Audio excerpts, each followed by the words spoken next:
Irmãos, numa reunião aqui, um exemplo interessante de um menino também.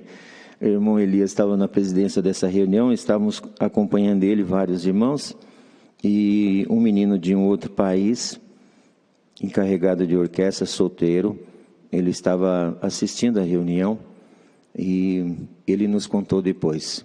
Ele voltou para a nação dele impactado por aquilo.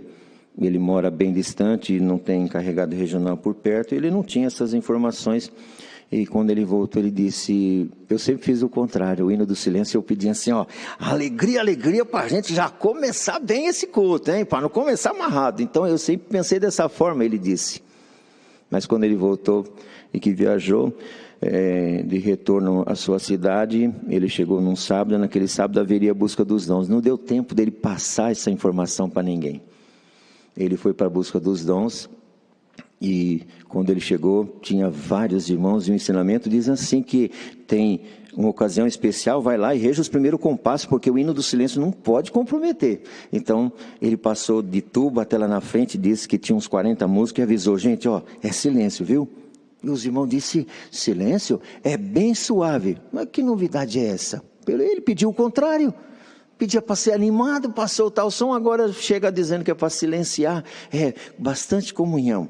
Aí foi na frente da orquestra, tirou uma batutinha, ele tinha uma batutinha, aquela que parece uma antena, né? Abre assim, bem caprichosinha, aí foi reger. Acontece que vizinho à congregação tinha uma senhora, que não é nossa irmã, é mãe de vários filhos, ela e o seu esposo, vive muito bem, a criançada amorosa, agarrada com os pais, ela passou no médico por um exame, por algum incômodo, foi detectado que estava com alguns tumores malignos e foi condenada à morte. Entrou em desespero. Condenada à morte com meia dúzia de crianças, e disse, doutor, não tem jeito, não tem mais o que fazer, descobriu tarde demais. Ela voltou para casa e ficou com aquilo na mente. Tudo isso, passaram-se 2 anos para nós conhecermos essa história. Ela voltou para casa e disse, o que eu vou fazer da minha vida? As crianças, quando ela dormia, cada um no seu quarto, acordava de madrugada com todos eles na cama, agarrado com o pai e com a mãe, vivem em volta do pai e da mãe, o que vai ser de mim agora? Então ela traçou um plano diabólico. O inimigo na mente dela disse, o melhor é você se suicidar. Se você se suicidar, tuas crianças vão chorar ao lado do caixão, pouco tempo depois se esquecem. São crianças, teu marido casa de novo e eles têm uma nova mãe. Mas se for morrer como o médico disse, 1 ano para morrer, vai definhando, e eles chorando, 1 ano eles chorando, é muito sofrimento. Então ela tomou essa atitude. Deu um jeitinho para que o marido saísse no sábado à noite, fosse chupar sorvete com as crianças e ela ia mais tarde. E ficou em casa. Quando eles saíram, ela correu com seu plano, com a corda que tinha adquirido, foi lá no fundo onde ela traçou o plano, amarrou a corda, fez um laço, subiu numa banqueta, colocou a corda no pescoço. Mas quando ela foi saltar para a morte, foi na hora que o encarregado estava lá dentro, iniciando o hino do silêncio. Quando ele começou a reger, o Senhor começou a visitar.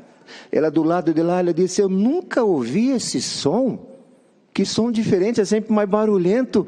Parou um pouquinho com a corda no pescoço, disse, eu vou lá um pouquinho, eu nunca fui, tantos anos morando aqui, eu vou lá um pouquinho, depois eu volto e concluo o plano. Pendurou lá, deixou a corda, saiu correndo, entrou na congregação pela primeira vez. Quando ela entrou, o servo de Deus tinha levantado e aberto o culto.